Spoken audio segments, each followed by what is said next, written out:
Hello everybody, my name is Franklin and I am really excited today to be able to share with you probably one of the most unique Spanish comprehension tests that you have seen. And the crazy thing about this, or the most unique thing about this, is I'm going to be testing your Spanish comprehension while speaking to you all in English. And I think that you'll really like this video. My name is Franklin and this is first1000hours.com. Don't give up on your language learning marathon. You can make it. You can make it through your first 1,000 hours. Okay, so this, like I said, this is a Spanish comprehension test, and it is for a beginner, intermediate, and advanced Spanish language learners. So if that is you, then you might like this test. So with no further ado, we'll go into question number 1. And that question is, do you watch Spanish YouTube videos so much that you get YouTube ads in Spanish? So this is not obviously going to apply for people that have YouTube Premium.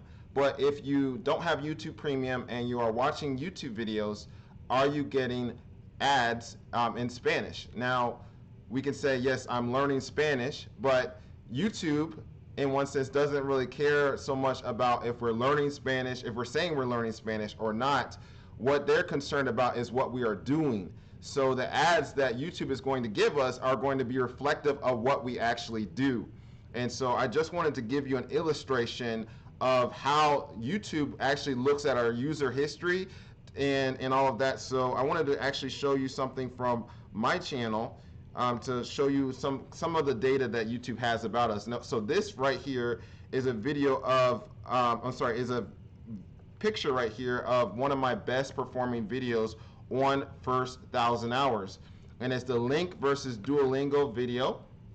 And if you can see this graph right here, this is showing you basically how the audience retention is throughout my videos. So you can see that it kind of drops as the video, if you can see right here, it kind of drops right as the video progresses. So about 5 minutes and 17 seconds into the video, you can see that the retention rate of people still sticking with that video is 46.2%, which is, you can say, wow, that's not good. But when you start doing YouTube videos, you can see that, wow, that's not too bad. And then if I look at the relative audience retention, if I change this, how people are viewing videos that are of the similar length. This video is 9 minutes and 51 seconds long. You can see that it stays at least above average or average for about almost 6 minutes. Okay, about 5 minutes and 59 seconds. And then it just goes down as far as the audience retention is concerned. So YouTube has all of this analytics on you, and it knows if you are just basically if you're just going to watch a little YouTube video here and there and in Spanish, or if you're trying to be very serious about watching videos. And if you're even if you're watching videos and you're staying on the Spanish videos or whatever, YouTube knows what you're actually doing. Okay, so I'm just going to continue and ask the second question, and that is this one. Let me go back over here to the screen.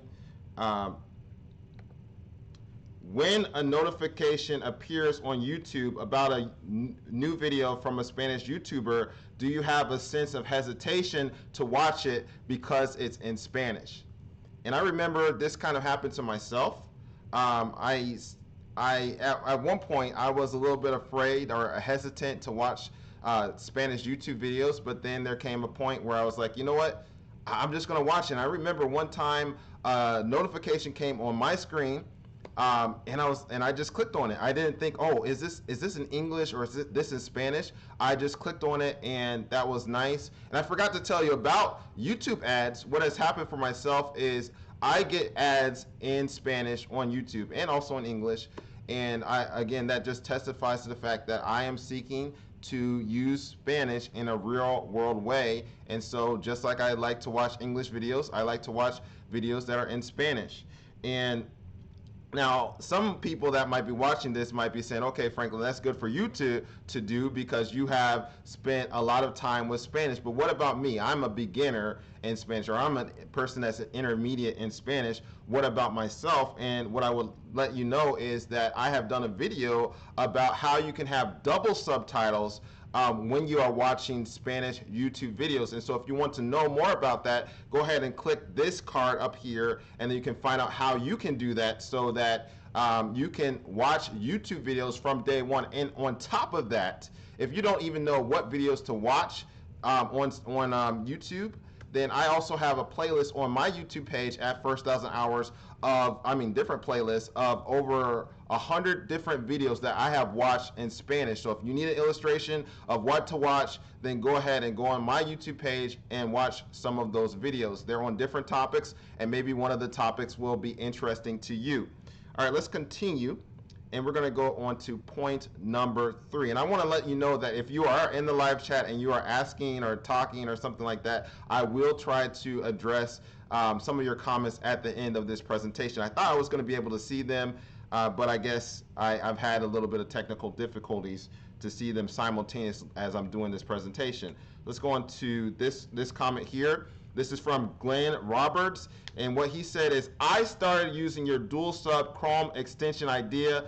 And so he tried to do that, and he said he saw me on the Hour forum long ago. That's the Duolingo forum, but I just couldn't get going on Spanish. I'm going to give it another go. Thanks. And so I'm really happy to see comments like that of people not only just listening to me talk about what they can actually do with in Spanish, but actually taking advantage of the tools and the resources like dual sub, which again is something that allows you to have double subtitles on YouTube videos. So let's go on to the third question. Do you sometimes want to show something,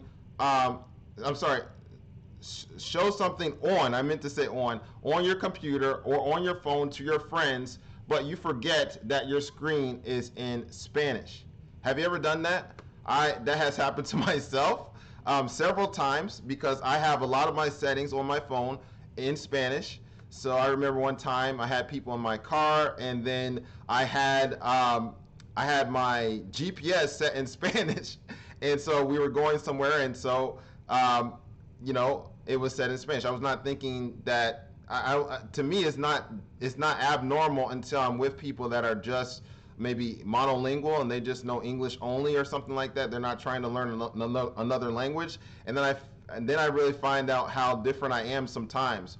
Or I might want to show something, and I might need help actually trying to figure out something on my phone. That's happened to me before, and then I'll just show this to someone else, and I forget that it's in Spanish because Spanish more and more is a real part of my life. And so I know that because I'm seeking to spend real world time with Spanish and use it as, in a real world context, my comprehension is increasing. And so if you're doing the same thing, then your comprehension is increasing as well.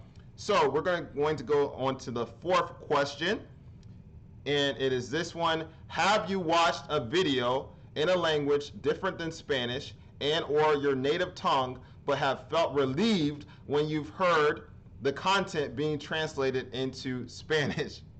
And this has happened with myself. I remember I was watching a church program of a mission report in South America, and so the main languages that were spoken on this church report were Portuguese and Spanish. And so I don't know Portuguese. Portuguese sounds pretty weird to myself. There are some similarities between Portuguese and Spanish, but I don't know Portuguese. And so what happened when I was listening to this presentation was a translator came on, and that translator was speaking in Spanish. And I remember thinking to myself, yes, I'm listening to someone speak in Spanish, and I can now understand what the person that's speaking in Portuguese is actually saying. And then I realized, just a minute, this person's not speaking in English, but I'm happy about a Spanish translator. And that was helping me to know that this language is becoming more and more familiar to myself. And so my comprehension was increasing and is continuing to increase. And so basically the summary of all these questions are, Is Spanish still a foreign language to you, or is it becoming more and more and more familiar? If Spanish is becoming more familiar to you, then what is happening is it's going to be much more easier for you to comprehend the language, and it's going to be more comprehensive to yourself the more you spend with it in a real sense. And so the reason why I wanted to ask these questions is really to kind of challenge and encourage you at the same time to actually have contact with Spanish. It's going to get easier, but it's not going to get easier if you're not listening to Spanish, if you're not reading things in Spanish. Reading helps Spanish become more comprehensible because you get to notice the sounds of what is being said. And it really has increased my comprehension. I've talked about reading in Spanish on this channel before, and I hope that you'll watch some of those videos. And so if you want to continue to learn more about Spanish and things like that, then I'm going to encourage you to get the dual sub extension that's going to help you have double subtitles into Spanish. And then also you might want to watch a video where I talk about the stages of listening comprehension, and I was at a point where I didn't understand Spanish going to a Spanish church, and you might find these videos very helpful, and I hope to see you